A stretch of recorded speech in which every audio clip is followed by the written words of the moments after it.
So we've had some questions raised about supporting students throughout their time at Heriot-Watt University, and particularly those that are more marginalised. So Carol, maybe I could turn to you first on this particular question. And what are your thoughts do you have on how we can better provide support to our students, particularly those that are marginalised? And connected to this, how can we involve more students actually in deciding what that support looks like? Thank you, Mark. I think it's a really good question. We want to always ensure that we have a really broad range of support services that meet all the needs of our students, to ensure that the university is a really welcoming, safe and supportive environment for everybody.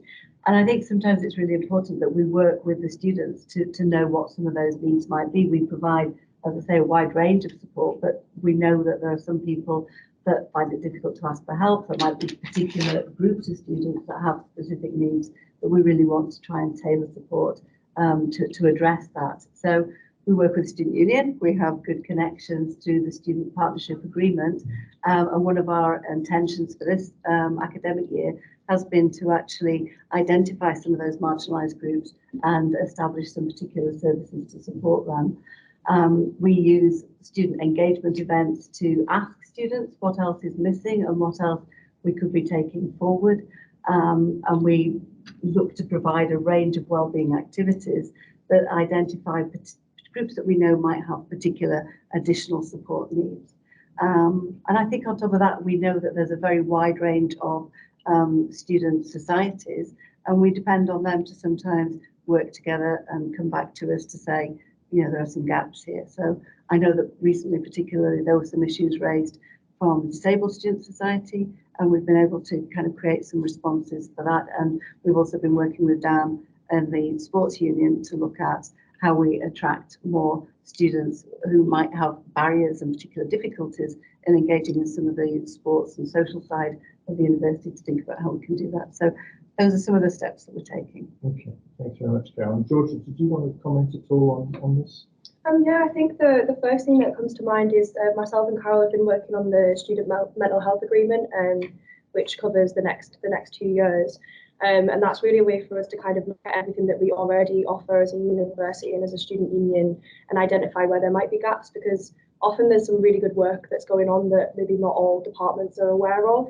And something I think we have been doing quite well recently is working together kind of across student wellbeing, across the sports union and the student union, to identify the good practice that's already happening and to extend that.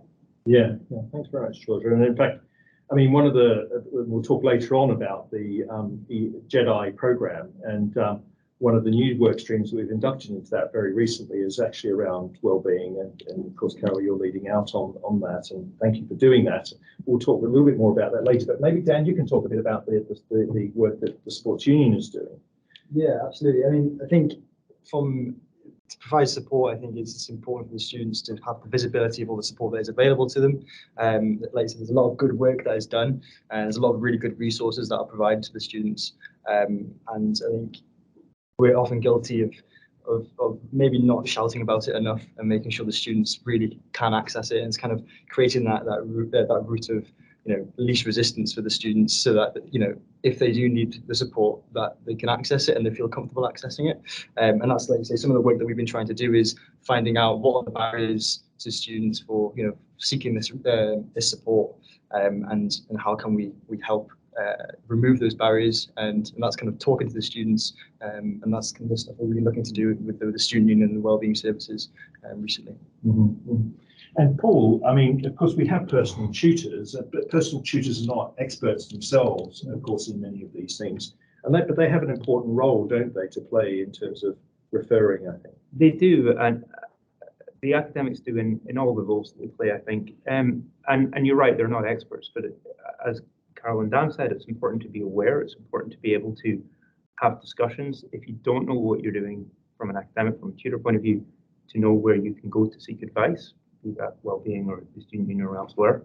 And it also extends further than that. So one of the things that I think is important is that when you are teaching a class, when you have a large room of students in front of you, is to recognise and accept the diversity that you have in that space. And you have to actively do that. Sometimes it doesn't always happen naturally. You have to be ready and willing to give that support where need be. So a lot of it's about listening and trying to bring that awareness to the fore of what you are doing.